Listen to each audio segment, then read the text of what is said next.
me fais vieille comme mes souvenirs, mais certains sont intacts. J'y repense et je soupire, la désillusion ça marque. Et je me revois qui part, comme une voleuse qui s'enfuit. Mais je n'ai commis qu'un crime, c'est de rêver d'un monde à part.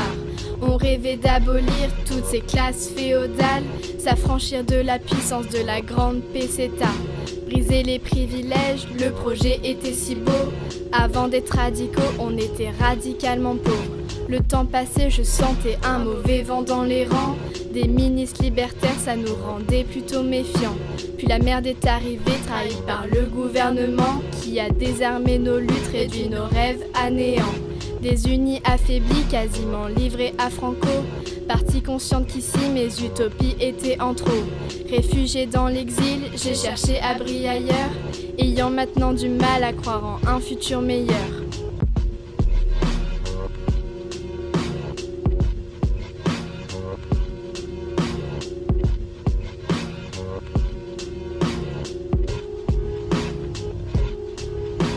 Si on sait ce que l'on quitte, on sait pas ce que l'on trouve essoufflé sur la route.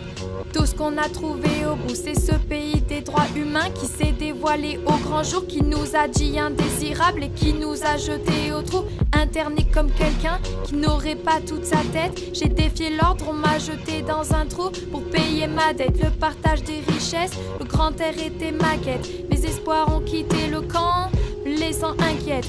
On m'a parqué en Lozère avec d'autres femmes. Une belle région, dira-t-on, ce que j'y ai vu est infâme. On y apprenait le silence, on nous disait de rester sage. On attendait de nous qu'on maquille les traits de nos visages. Nous n'étions pas qu'entre espagnols, il y avait aussi des allemandes, des italiennes, des françaises, des femmes des pays de l'Est. Réunies ici car nous étions toutes opposantes. Croit-il que 4 murs peuvent stopper des poings qui se lèvent?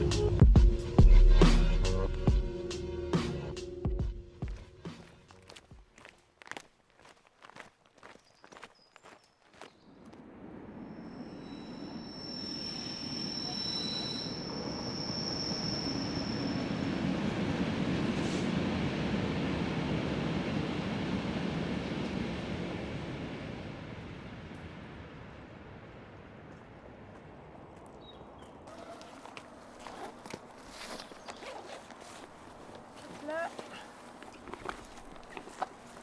Tu m'as dit. Oh, elle est trop mignonne. Ouais, je sais. Voilà. Ouf.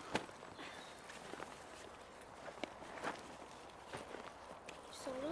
J'ai récupéré mon sac. Ça fait du bien de se poser un peu. C'est grave. Ouais. Tu prends un kiwi? Non, ça va, j'ai pas faim. J'en ai calé, je trouve, ici. J'ai pas pris de sac poubelle. C'est biodégradable. Maman, hier, elle m'a montré à la télé qu'il y a un gars qui habitait vers Nice, qu'elle est jugée pour avoir aidé des migrants à passer en France depuis l'Italie. Mais j'en ai entendu parler aussi. Apparemment, il accueillait chez lui des clandestins. Ouais, je crois, mais je crois aux infos, ils ont pas parlé de ce qui allait arriver aux clandestins. Bah, ils vont sûrement être mis dans des camps en attendant.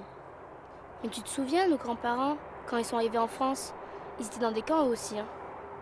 Ah bon, mais comment ça? C'était après la guerre en Espagne. Une guerre en Espagne? Mais c'était quand?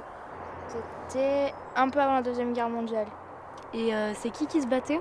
Les Espagnols. Les Espagnols tout seuls. Bah oui, enfin ils se battent entre eux. Enfin, notre grand-père il disait qu'il y avait d'un côté les héros républicains et de l'autre les chiens de fascistes. Et votre grand-père, il était de quel côté? Bah, celui des héros, notre grand-père quand même. Mais si c'était un héros, pourquoi il s'est retrouvé dans un camp en France? Parce qu'en fait, il a perdu la guerre, du coup il a dû fuir son pays et les fascistes, eh ben, ils tuaient tous les combattants qu'ils trouvaient. Et pourquoi il s'est retrouvé dans un camp? Au début ils voulaient pas de lui parce que c'était un combattant. Du coup notre grand-mère elle a dû passer la frontière toute seule et ils lui ont tout pris, genre même ses bijoux et tout, sans donner d'explication. Et notre grand-père, bah, lui il s'est caché quelque temps et quand la frontière elle a ouvert pour tout le monde, bah, il est passé lui aussi.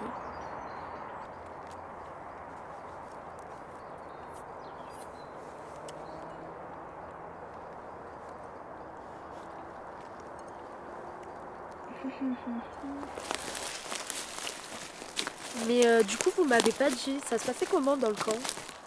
En fait, c'était des conditions hyper difficiles, il faisait froid et tout, et puis il n'était pas abrité, notre grand-père. Il a dû construire lui-même son abri.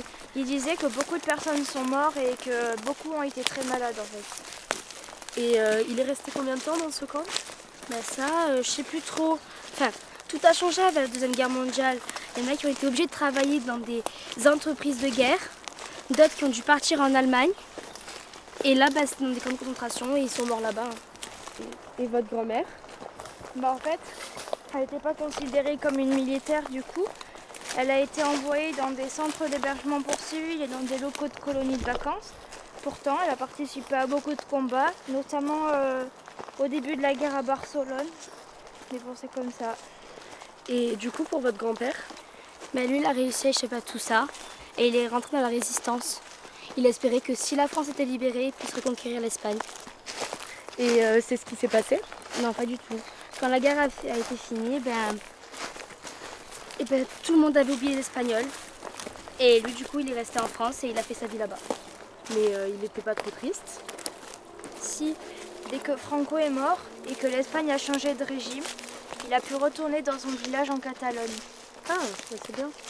Oui, j'étais contente.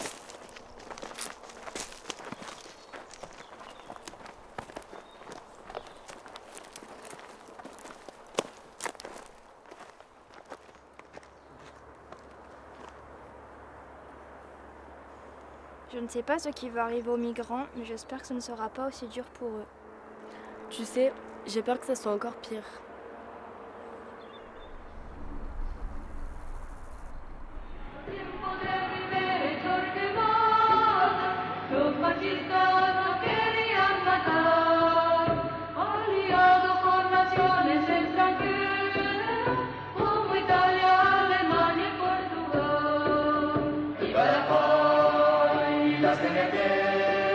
Luchemos hermanos contra los tiranos y los